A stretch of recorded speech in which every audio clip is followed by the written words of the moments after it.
Well imagine करो Deadpool and Wolverine movie के इस सीन में अगर हैप्पी होगन के बदले टोनी स्टार्क वेड विल्सन को रिजेक्ट करता एवेंजर्स टीम के लिए तो क्या होता। वेल होता तो कुछ नहीं, बस थिएटर सीटियों की आवाज से गूंज उठता। एंड गेस व्हाट, इनिशियली यही प्लान किया गया था कि टोनी स्टार्क वेड विल्सन को एवेंजर्स टीम के लिए रिजेक्ट करेगा। और इसी तरह के हम सम अल्टरनेट सीन डिस्कस करने वाले हैं जो ओरिजिनली प्लान करे गए थे इस मूवी में। और इन अल्टरनेट सीन को डेडपूल एंड वुल्वरीन मूवी के writer Rhett Reese and Paul Wernick ने कंफर्म किया है। सो एक तरीके से ये ऑफिशियली ही कंफर्म है। तो चलो इन अल्टरनेट सीन के बारे में और अच्छे से बात करते हैं। Well Deadpool and Wolverine movie के writers Rhett Reese and Paul Wernick, और इन दोनों का एक इंटरव्यू हुआ था एंडी वायर के साथ। और उस इंटरव्यू में एंडी वायर ने इन दोनों से क्वेश्चन किया कि डेडपूल एंड वुल्वरीन मूवी के इस सीन में क्या तुम लोग रॉबर्ट डाउनी जूनियर को भी चाहते थे, और क्या तुम उस वक्त जब ये सीन लिख रहे थे क्या तुम जानते थे कि Robert Downey junior doctor Doom का रोल प्ले करने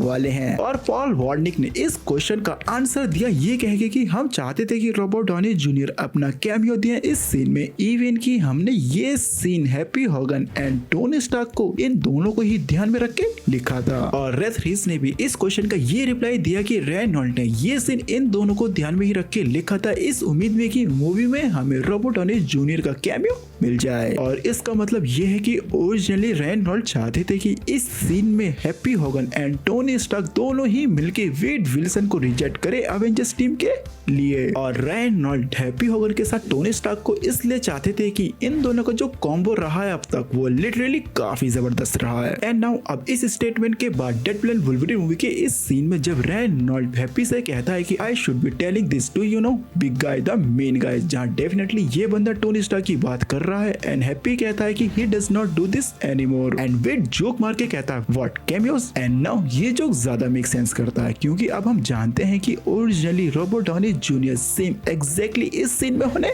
वाले थे। और इंटरव्यू में पॉल वार्निक ने कहा कि वो सीन लिखते वक्त हम नहीं जानते थे कि Robert Downey junior doctor Doom का रोल प्ले करने वाले हैं, और इसी रीजन से इसका कोई चांस ही नहीं था कि वो दोनों ही रोल प्ले करते। जब एंडी वायर ने फिर उनसे ये क्वेश्चन किया तो इसका मतलब रॉबर्ट डाउनी जूनियर ने रेनॉल्ड को मना कर दिया था। और पॉल वार्निक इसका रिप्लाई देते हैं ये कहकर कि no one say no to Reynold. और फिर वो बताते हैं कि उन्होंने वो scene Robert Downey Junior and Happy Hogan के साथ वो सीन लिखा, और उस सीन को रॉबर्ट डाउनी जूनियर ने भी पढ़ा था, लेकिन उस टाइम वो नहीं जानते थे कि Robert Downey junior doctor Doom का रोल प्ले करने वाले हैं। और इसी रीजन के कारण हमें इस सीन में रॉबर्ट डाउनी जूनियर का कैमियो देखने को नहीं मिल पाया, क्योंकि अगर रॉबर्ट डाउनी जूनियर इस सीन में अपीयर होते और फिर बाद में सैन डिएगो कॉमिक कॉन की इवेंट में फैंस को पता चलता कि अब एमसीयू में Robert Downey junior doctor Doom का रोल प्ले करेंगे तो फैंस कंफ्यूज होते और चीजें मेक सेंस नहीं कर पाती। सो दैट्स द रीजन जिस वजह से रॉबर्ट डाउनी जूनियर हमें इस सीन में अपीयर नहीं हुए, बट अगर होते तो डेफिनेटली थिएटर सीटियों से गूंज उठता। और इस अल्टरनेट को डिस्क्राइब करते हुए रेथ रीस ने ये बताया कि एग्जैक्टली हमें वो अल्टरनेट सीन में वही चीज देखने को मिलती जहां हैप्पी होगन वेड विल्सन को रिजेक्ट कर देता, बस फर्क ये होता कि उस अल्टरनेट सीन में Happy Hogan and Tony Stark ये दोनों साथ में मिलके वेड विल्सन को रिजेक्ट करते। इस इंटरव्यू में पॉल वार्निक ने एक मेजर चीज और रिवील करी, जहां उन्होंने बताया कि हमने ये चीज किसी को तो नहीं बताई, लेकिन इस सीन का एक डिफरेंट वर्जन और था जो हमने लिखा तो नहीं था, लेकिन इसकी कल्पना हमने बहुत पहले ही कर ली थी। और भाई इस सीन का अगर ये वाला डिफरेंट वर्जन मूवी में होता ना तो भाई मजा ही आ जाता। और मजा कैसे आता रुको बताता हूँ। और वार्निक ने इस सीन को डिस्क्राइब करते बताया कि ये वर्जन कुछ इस तरीके का होता कि डेडपूल सारे ही दी ओजी एवेंजर्स से मिलता, और यहाँ मैं बात कर रहा हूँ Captain America, Thor, Hawkeye, Black Widow, Bruce Banner and Tony Stark. और डेडपूल दी एवेंजर्स से मिलता और ट्राई करता दी एवेंजर्स टीम में आने की, लेकिन ये सारे दी एवेंजर्स भी डेडपूल को रिजेक्ट कर देते। तो भाई खुद ही बताओ अगर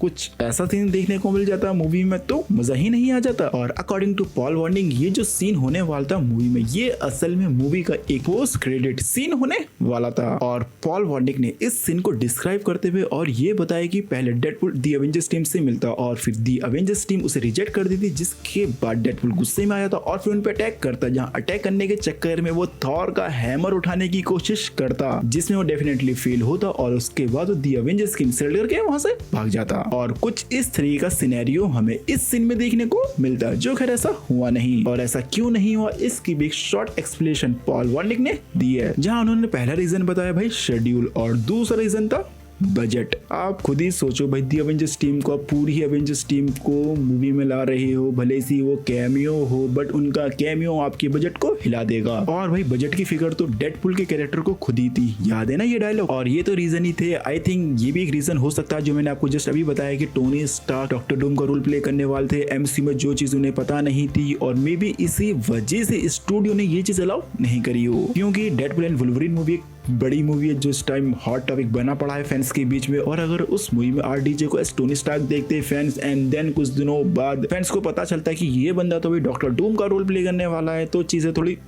अजीब हो जाती है। सो मे बी ये भी एक रीजन हो सकता था जिस वजह से दी एवेंजर्स हमें डेडपुल एंड वुल्वरीन मूवी में नजर नहीं आए। और डेडपुल एंड वुल्वरीन मूवी में Nicolas Cage as Ghost Rider का कैरेक्टर भी होने वाला था, जहां इस चीज को खुद रैन रेनॉल्ड्स ने कंफर्म किया है कि उन्होंने खुद निकोलस केज से बात करी थी एज गोस्ट राइडर के रिटर्न आने के लिए, लेकिन चीजें ठीक तरीके से नहीं चल पाई जैसा सोचा गया था, और उसी वजह से उनका कैरेक्टर हमें इस मूवी में देखने को नहीं मिला। इवन अभी हाल ही में डेडपुल एंड वुल्वरीन मूवी के आर्ट इमेज रिवील करी गई है, जिस इमेज में हम बेन एफ्लेक डेयरडेविल को देख सकते हैं और निकोलस केज घोस्ट राइडर को देख सकते हैं, जहां सिंपली हम गेस कर सकते हैं कि ओरिजिनली इन दोनों को ही प्लान किया गया था इस मूवी में दिखाने के लिए, बट ऐसा कुछ नहीं हुआ। और मूवी का एक और अल्टरनेट सीन होने वाला था जो भी हाल ही में रिवील हुआ, और वो सीन होने वाला था, याद है जब मूवी में वुल्वरीन X-23 को अपनी बैक स्टोरी बता रहा होता है कैसे कि एक्समैन को उसकी जरूरत थी बट वो उनकी मदद नहीं कर पाया, जिसके बाद सारे एक्समैन मारे गए। और असल में उस सीन में हमें एक फ्लैशबैक